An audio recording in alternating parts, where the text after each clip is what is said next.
سورۃ الحج، اللہ کے نام سے جو سراسر رحمت ہے، جس کی شفقت ابدی ہے۔ لوگو اپنے پروردگار سے ڈرو، حقیقت یہ ہے کہ قیامت کا بھونچال بڑی ہی ہولناک چیز ہے۔ تم جس دن اس کو دیکھو گے، ہر دودھ پلانے والی اپنے دودھ پیتے بچے کو بھول جائے گی اور ہر حمل والی اپنا حمل ڈال دے گی، اور تم لوگوں کو مدہوش دیکھو گے، حالانکہ وہ مدہوش نہیں ہوں گے، بلکہ اللہ کا عذاب ہی کچھ ایسا سخت ہوگا۔ ادھر لوگوں کا حال یہ ہے کہ ان میں ایسے احمق بھی ہیں جو بغیر کسی علم کے خدا کے بارے میں جھگڑتے اور ہر سرکش شیطان کی پیروی کرنے لگتے ہیں، جس کی نسبت لکھ دیا گیا ہے کہ جو اس کو دوست بنائے گا تو یوں ہے کہ اس کو وہ گمراہ کر دے گا اور اس کو دوزخ کے عذاب میں پہنچائے گا۔ لوگو اگر تمہیں دوبارہ جی اٹھنے کے بارے میں کچھ شک ہے تو غور کرو کہ ہم نے تمہیں مٹی سے پیدا کیا ہے، پھر نطفے سے، پھر خون کے لوتھڑے سے، پھر گوشت کی بوٹی سے، جو پوری بھی ہوتی ہے اور ادھوری بھی، اس لیے کہ تم پر کچھ حقائق واضح کریں جو تم کو سمجھنے چاہیے۔ ہم جو چاہتے ہیں ایک مقرر مدت تک رحموں میں ٹھہرائے رکھتے ہیں، پھر ایک بچے کی صورت میں تمہیں نکال لاتے ہیں، پھر ایک وقت دیتے ہیں کہ تم اپنی جوانی کو پہنچو، اور تم میں سے کوئی پہلے ہی بلا لیا جاتا ہے اور کوئی بڑھاپے کی نکمی عمر کو پہنچایا جاتا ہے کہ وہ بہت کچھ جاننے کے بعد پھر کچھ بھی نہیں جانتا۔ اسی طرح زمین کو دیکھتے ہو کہ خشک پڑی ہے، پھر جب ہم اس پر پانی برسا دیتے ہیں تو وہ لہلہانے لگتی ہے اور ابھرتی ہے اور ہر طرح کی خوش منظر چیزیں اگاتی ہے۔ یہ سب اس لیے کہ اللہ ہی پروردگار حقیقی ہے، اور اس لیے کہ وہی مردوں کو زندہ کرتا ہے، اور اس لیے کہ وہ ہر چیز پر قادر ہے، اور اس لیے کہ قیامت آ کر رہے گی، اس کے آنے میں کوئی شبہ نہیں ہے، اور اس لیے کہ اللہ ان سب کو ضرور اٹھائے گا جو قبروں میں پڑے ہیں۔ اس کے باوجود لوگوں کا حال یہ ہے کہ ان میں ایسے بھی ہیں جو بغیر کسی علم، بغیر کسی ہدایت اور بغیر کسی روشن کتاب کے تکبر سے شانے جھٹکتے ہوئے اللہ کے بارے میں حجتیں کرتے ہیں کہ لوگوں کو اللہ کی راہ سے بھٹکا دیں۔ ان کے لیے دنیا میں رسوائی ہے، اور قیامت کے دن ہم ان کو جلتی آگ کا عذاب چکھائیں گے۔ یہ ہے تمہارے اعمال کا بدلہ جو تمہارے ہاتھوں نے آگے بھیجے تھے، اور تمہارے لیے خدا کا انصاف بھی، اس لیے کہ اللہ اپنے بندوں پر ذرا بھی ظلم کرنے والا نہیں ہے۔ اور لوگوں میں ایسے بھی ہیں جو خدا کی بندگی کنارے پر کھڑے ہوئے کرتے ہیں، پھر اگر ان کو کوئی فائدہ پہنچا تو خدا پر مطمئن ہو گئے، اور اگر ان کو کوئی آزمائش پیش آ گئی تو اوندھے ہو جاتے ہیں۔ انہوں نے دنیا بھی کھو دی اور آخرت بھی، یہی کھلا ہوا خسارہ ہے۔ یہ خدا کے سوا ان چیزوں کو پکارتے ہیں جو نہ ان کا برا کر سکتی ہیں نہ ان کا بھلا، یہی دور کی گمراہی ہے۔ یہ ان کو پکارتے ہیں وہی جن کا نقصان ان کے نفع سے قریب تر ہے۔ کیا ہی برے ہیں یہ مولا، اور کیا ہی برے ہیں ان کے یہ ساتھی جو انہیں مولا بنائے ہوئے ہیں۔ اس کے برخلاف اللہ ان کو جو پوری سچائی کے ساتھ ایمان لائے اور جنہوں نے نیک عمل کیے، یقیناً ایسے باغوں میں داخل کرے گا جن کے نیچے نہریں بہہ رہی ہوں گی۔ بے شک اللہ کرتا ہے جو چاہتا ہے۔ انہیں بتاؤ کہ جو یہ گمان رکھتا ہو کہ اللہ دنیا اور آخرت میں ہرگز اس کی مدد نہ کرے گا، اس کو چاہیے کہ اپنے تصور میں ذرا ایک رسی اوپر چڑھنے کے لیے آسمان کی طرف تانے، پھر جب منزل کو بہت دور دیکھ کر رنجیدہ ہو تو اس کو کاٹ دے، اور دیکھے کہ آیا اس کی یہ تدبیر اس کے رنج کو دور کرنے والی بنتی ہے۔ ہم نے اس قرآن کو اسی طرح کھلی دلیلوں کی صورت میں اتارا ہے، مگر جو توفیق سے محروم ہیں وہ کہاں ہدایت پائیں گے کہ اللہ ہی جس کو چاہتا ہے اپنے قانون کے مطابق ہدایت دیتا ہے۔ یہ خدا کے بارے میں حجتیں کرتے ہیں۔ انہیں بتاؤ کہ جو لوگ ایمان لے آئے ہیں اور جنہوں نے یہودیت اختیار کر رکھی ہے اور سابئی اور نصارہ اور مجوس اور جو شرک اختیار کیے ہوئے ہیں، اللہ قیامت کے دن ان سب کے درمیان ان کے اختلافات کا فیصلہ کر دے گا۔ حقیقت یہ ہے کہ اللہ ہر چیز سے واقف ہے۔ کیا دیکھتے نہیں ہو کہ جو آسمانوں میں ہیں اور جو زمین میں ہیں سب اللہ ہی کے آگے سربا سجود ہیں، اور سورج اور چاند اور تارے اور پہاڑ اور درخت اور چوپائے اور بہت سے لوگ بھی، اور بہت سے وہ بھی ہیں کہ جن پر خدا کا عذاب لازم ہو چکا ہے، اس لیے کہ انہوں نے یہ ذلت قبول کر لی کہ دوسروں کے آگے سر جھکا دیا۔ حقیقت یہ ہے کہ جس کو اللہ ذلیل کر دے اسے پھر کوئی عزت دینے والا نہیں ہے۔ اس میں شبہ نہیں کہ اللہ اپنے قانون کے مطابق جو چاہے کرتا ہے۔ یہ سب دو فریق ہیں جنہوں نے اپنے پروردگار کے بارے میں اختلاف کیا ہے، سو جنہوں نے اس کی توحید کو ماننے سے انکار کر دیا ہے ان کے لیے آگ کے کپڑے تراشے جائیں گے، ان کے سروں کے اوپر سے کھولتا ہوا پانی انڈیلا جائے گا، ان کے پیٹ کے اندر جو کچھ ہے سب اس سے پگھل جائے گا، اور اوپر سے ان کی کھالیں بھی۔ ان کی سرکوبی کے لیے لوہے کے ہتھوڑے ہوں گے، وہ اس سے اس کے کسی عذاب سے بھی جب جب نکلنا چاہیں گے دوبارہ اسی میں دھکیل دیے جائیں گے کہ اب اسی میں رہو اور چکھو جلنے کی سزا کا مزہ۔ ان لوگوں کو البتہ جو ایمان لائے اور جنہوں نے نیک عمل کیے، اللہ ایسے باغوں میں داخل کرے گا جن کے نیچے نہریں بہہ رہی ہوں گی، ان کو وہاں سونے کے کنگن اور موتیوں کے ہار پہنائے جائیں گے، ان کے لباس وہاں ریشم کے ہوں گے، اور مزید یہ کہ انہیں وہاں پاکیزہ بات کی ہدایت بخشی گئی اور انہیں خدائے حمید کی جنت کا راستہ دکھا دیا گیا۔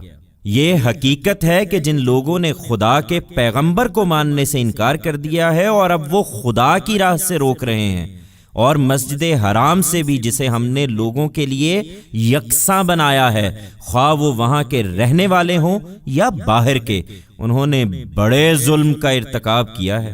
اس لیے کہ اس مسجد کا معاملہ تو یہ ہے کہ جو اس میں کسی انحراف، کسی ظلم کے ارتکاب کا ارادہ کرے گا اس کو ہم دردناک عذاب کا مزہ چکھائیں گے۔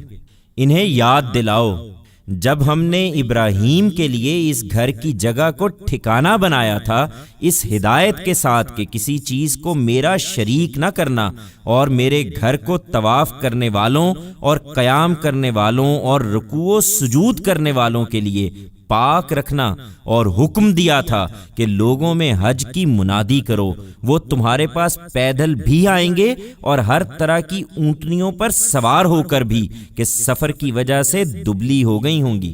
وہ قافلوں کی آمد و رفت سے گہرے ہو چکے ہر دور دراز پہاڑی راستے سے آئیں گی، اس لیے آئیں گے کہ اپنی منفعت کی جگہوں پر حاضر ہوں اور چند متعین دنوں میں ان مواشی جانوروں پر اللہ کا نام لیں جو اللہ نے انہیں بخشے ہیں۔ تم ان کو ذبح کرو تو ان سے خود بھی کھاؤ اور برے حال فقیروں کو بھی کھلاؤ۔ پھر چاہیے کہ لوگ اپنا میل کچیل دور کریں، اپنی نظریں پوری کریں اور اس قدیم گھر کا طواف کریں۔ یہ باتیں ہیں جو ابراہیم کو بتائی گئی تھیں، ان کو اچھی طرح سمجھ لو اور یاد رکھو کہ جو اللہ کی قائم کی ہوئی حرمتوں کی تعظیم کرے گا تو اس کے پروردگار کے نزدیک یہ اس کے حق میں بہتر ہے۔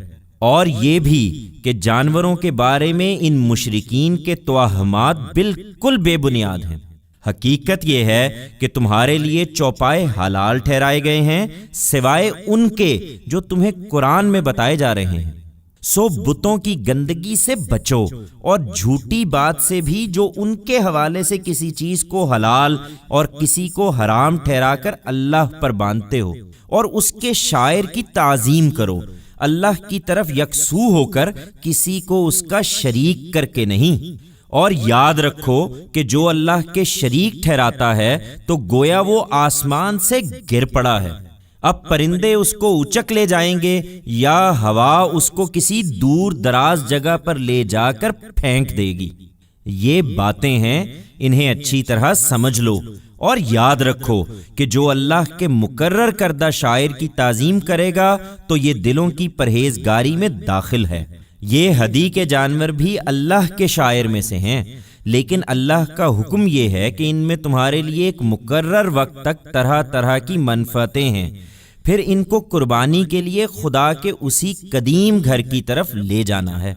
ہم نے ہر امت کے لیے قربانی کی عبادت مشروع کی ہے، تاکہ اللہ نے جو مواشی جانور ان کو بخشے ہیں ان پر وہ اللہ کا نام لیں، کسی اور کا نہیں۔ سو تمہارا معبود ایک ہی معبود ہے، تو اپنے آپ کو اسی کے حوالے کرو اور اسی کے آگے جھکے رہو، اور انہیں خوشخبری دو اے پیغمبر جن کے دل اس کے آگے جھکے ہوئے ہیں، جن کا حال یہ ہے کہ جب ان کے سامنے خدا کا ذکر آتا ہے تو ان کے دل کانپ اٹھتے ہیں۔ ان پر جو مصیبت آتی ہے اس پر صبر کرنے والے اور نماز کا اہتمام رکھنے والے ہیں، اور جو کچھ ہم نے ان کو بخشا ہے اس میں سے وہ ہماری راہ میں خرچ کرتے ہیں۔ اونٹ کی قربانی میں بھی تم میں سے کسی کو تردد نہیں ہونا چاہیے، اس لیے کہ قربانی کے اونٹوں کو ہم نے تمہارے لیے شاعر الہی میں شامل کیا ہے، ان میں تمہارے لیے بڑے خیر ہیں۔ سو ان کو صف بستہ کر کے ان پر بھی اللہ کا نام لو، پھر جب قربانی کے بعد وہ اپنے پہلوؤں پر گر پڑیں تو ان میں سے خود بھی کھاؤ اور ان کو بھی کھلاؤ جو محتاج ہیں مگر کنات کیے بیٹھے ہیں، اور ان کو بھی جو بے قرار ہو کر مانگنے کے لیے آ جائیں۔ ان جانوروں کو ہم نے اسی طرح تمہارے لیے مسخر کر دیا ہے تاکہ تم شکر ادا کرو۔ اللہ کو نہ ان کا گوشت پہنچتا ہے نہ ان کا خون، بلکہ اس کو صرف تمہارا تقوی پہنچتا ہے۔ اسی طرح اللہ نے ان کو تمہارے لیے مسخر کر دیا ہے تاکہ اللہ نے جو ہدایت تمہیں بخشی ہے اس پر تم اللہ کی بڑائی بیان کرو۔ یہی طریقہ ہے ان کا جو خوبی کا رویہ اختیار کریں، اور اے پیغمبر ان لوگوں کو بشارت دو جو خوبی کا رویہ اختیار کرنے والے ہیں۔ اس کے برخلاف جو لوگ اللہ کی راہ سے روک رہے ہیں ان کے بارے میں اللہ کا فیصلہ ہے کہ وہ ان کے مقابلے میں اب ان لوگوں کی مدافعت کرے گا جو ایمان لے آئے ہیں۔ حقیقت یہ ہے کہ اللہ کسی دغا باز ناشکرے کو پسند نہیں کرتا۔ چنانچہ جن سے جنگ کی جائے انہیں جنگ کی اجازت دے دی گئی ہے، اس لیے کہ ان پر ظلم ہوا ہے، اور اللہ یقیناً ان کی مدد پر قادر ہے۔ وہ جو ناحق اپنے گھروں سے نکال دیے گئے صرف اس لیے کہ وہ کہتے ہیں کہ ہمارا رب اللہ ہے، یہ اجازت اس لیے دی گئی کہ اگر اللہ لوگوں کو ایک دوسرے کے ذریعے سے دفع نہ کرتا رہتا تو خانقاہیں اور گرجے اور کنیسے اور مسجدیں جن میں کثرت سے اللہ کا نام لیا جاتا ہے سب ڈھائے جا چکے ہوتے۔ اللہ ضرور ان لوگوں کی مدد کرے گا جو اس کی مدد کے لیے اٹھیں گے۔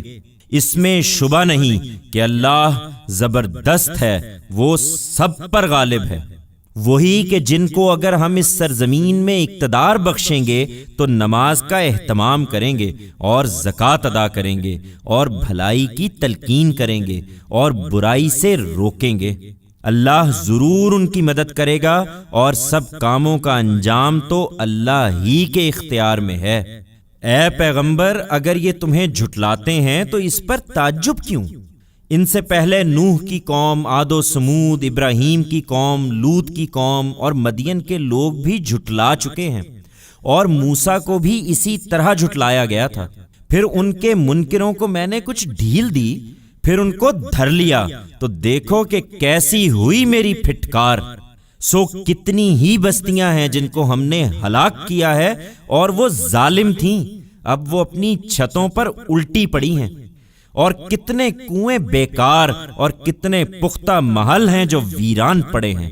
پھر کیا یہ لوگ زمین میں چلے پھرے نہیں ہیں کہ عبرت کی ان جگہوں کو دیکھ کر ان کے دل ایسے ہو جاتے کہ یہ ان سے سمجھتے، اور کان ایسے ہو جاتے کہ ان سے سنتے۔ سو بات یہ ہے کہ سروں کی آنکھیں اندھی نہیں ہوتی بلکہ وہ دل اندھے ہو جاتے ہیں جو سینوں میں ہیں۔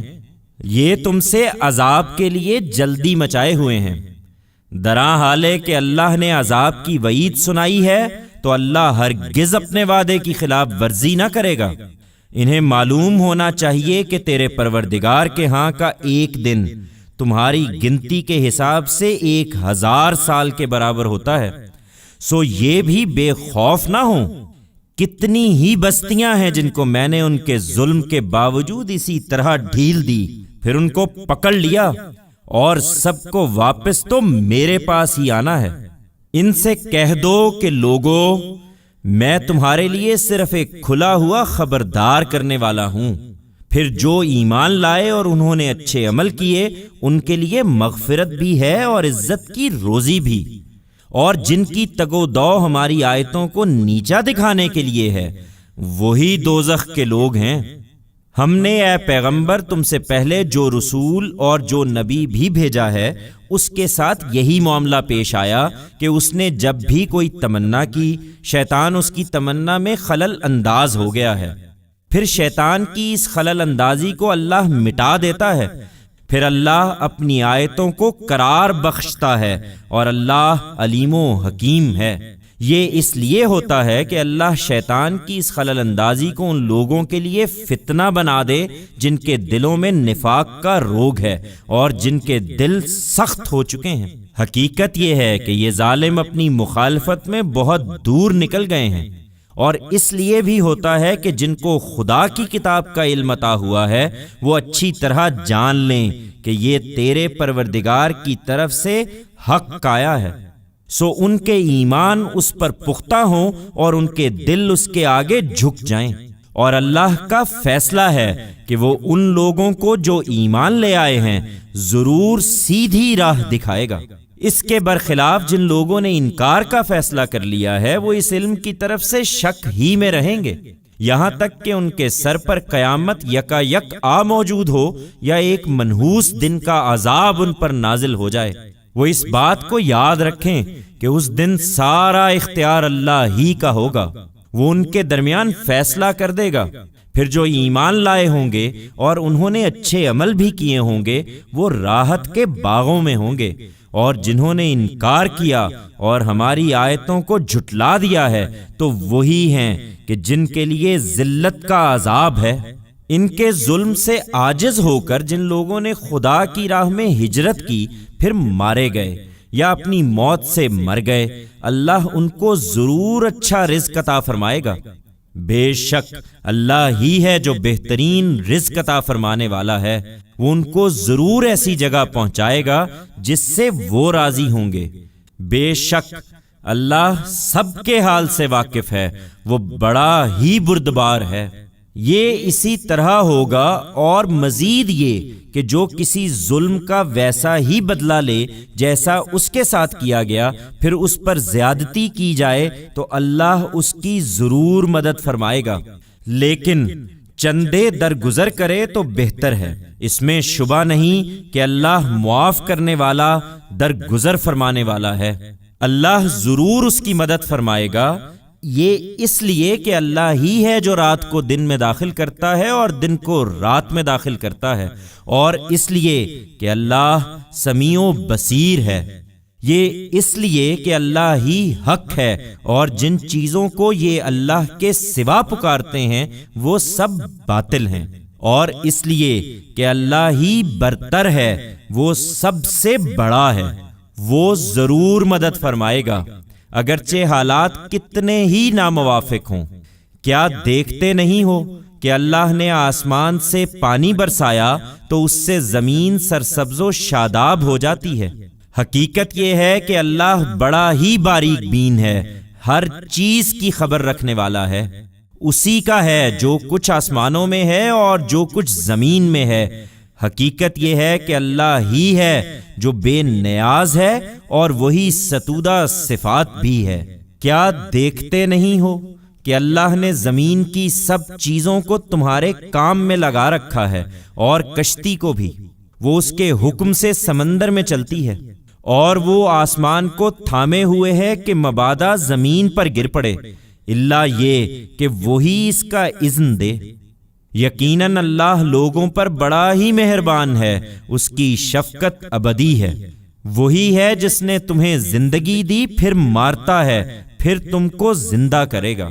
حقیقت یہ ہے کہ انسان بڑا ہی ناشکرا ہے۔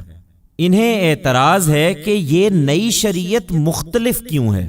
انہیں بتاؤ کہ ہم نے ہر امت کے لیے ایک طریقہ مقرر کیا ہے کہ وہ اسی پر چلیں گے، ہم نے اس وقت بھی یہی کیا ہے، سو اس معاملے میں وہ تمہارے ساتھ ہرگز کوئی جھگڑا نہ کرنے پائیں، لہٰذا نظر انداز کرو اور اپنے پروردگار کی طرف بلاتے رہو، یقیناً تم سیدھے راستے پر ہو۔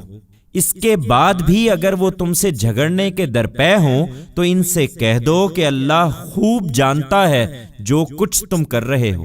اللہ قیامت کے دن تمہارے درمیان اس چیز کا فیصلہ کر دے گا جس میں تم اختلاف کرتے رہے ہو۔ کیا تم نہیں جانتے کہ آسمان و زمین کی ہر چیز اللہ کے علم میں ہے، یہ سب ایک دفتر میں محفوظ ہے۔ حقیقت یہ ہے کہ اللہ کے لیے یہ نہایت آسان ہے۔ اللہ کے سوا یہ ان کی پرستش کرتے ہیں جن کے حق میں اللہ نے کوئی دلیل نہیں اتاری ہے اور جن کے بارے میں ان کو کوئی علم بھی نہیں ہے۔ یہ احمق سمجھتے ہیں کہ آخرت میں وہ ان کے مددگار ہوں گے، حقیقت یہ ہے کہ ان ظالموں کا کوئی مددگار نہ ہوگا۔ انہیں جب ہماری صاف صاف آیتیں سنائی جاتی ہیں تو ان منکروں کے چہروں پر تم ناگواری دیکھتے ہو، گویا یہ ان لوگوں پر حملہ کر دیں گے جو ان کو ہماری آیتیں پڑھ کر سنا رہے ہیں۔ ان سے کہو تو کیا میں اس سے بڑھ کر تمہیں ایک ناگوار چیز بتاؤں؟ دوزخ کی آگ۔ اللہ نے منکروں کے حق میں اس کا وعدہ کر رکھا ہے اور وہ بہت ہی برا ٹھکانہ ہے۔ لوگو، تم اپنے ان معبودوں کی حقیقت سمجھنا چاہتے ہو تو ایک مثال بیان کی جاتی ہے، سو اس کو غور سے سنو۔ حقیقت یہ ہے کہ خدا کے سوا تم جن کو پکارتے ہو وہ ایک مکھی بھی پیدا نہیں کر سکتے، اگرچہ وہ اس کے لیے سب مل کر کوشش کریں، اور اگر وہ مکھی ان سے کچھ چھین لے تو اس سے وہ اس کو چھڑا بھی نہیں سکتے۔ چاہنے والے بھی بودے اور جن کو چاہتے ہیں وہ بھی بالکل بودے۔ انہوں نے اللہ کی قدر نہیں پہچانی جیسا کہ اس کے پہچاننے کا حق ہے۔ بے شک اللہ قوی ہے، وہ سب پر غالب ہے۔ یہ اسی ناقدری کا نتیجہ ہے کہ فرشتوں کو معبود بنائے بیٹھے ہیں۔ اللہ فرشتوں میں سے بھی اپنے پیغامبر چنتا ہے اور انسانوں میں سے بھی، اس سے وہ خدائی میں شریک کیوں ہو جائیں گے؟ حقیقت یہ ہے کہ اللہ خود سمیع و بصیر ہے۔ ان فرشتوں کے آگے اور پیچھے جو کچھ ہے وہ اس سے واقف ہے اور تمام معاملات اللہ ہی کی طرف رجوع ہوتے ہیں۔ ایمان والو، ان کا عہد تمام ہوا، اب تمہارا دور شروع ہو رہا ہے، تو رکوع و سجود کرو اور اپنے پروردگار کی بندگی کرو اور نیکی کے کام کرو تاکہ تم فلاح پاؤ، اور مزید یہ کہ اپنے منصب کی ذمہ داریوں کو پورا کرنے کے لیے اللہ کی راہ میں جد و جہد کرو جیسا کہ جد و جہد کرنے کا حق ہے۔ اس نے تمہیں چن لیا ہے اور جو شریعت تمہیں عطا فرمائی ہے اس میں تم پر کوئی تنگی نہیں رکھی ہے۔ تمہارے باپ ابراہیم کی ملت تمہارے لیے پسند فرمائی ہے، اسی نے تمہارا نام مسلم رکھا تھا اس سے پہلے، اور اس قرآن میں بھی تمہارا نام مسلم ہے، اس لیے چن لیا ہے کہ رسول تم پر اس دین کی گواہی دے اور دنیا کے سب لوگوں پر تم اس کی گواہی دینے والے بنو۔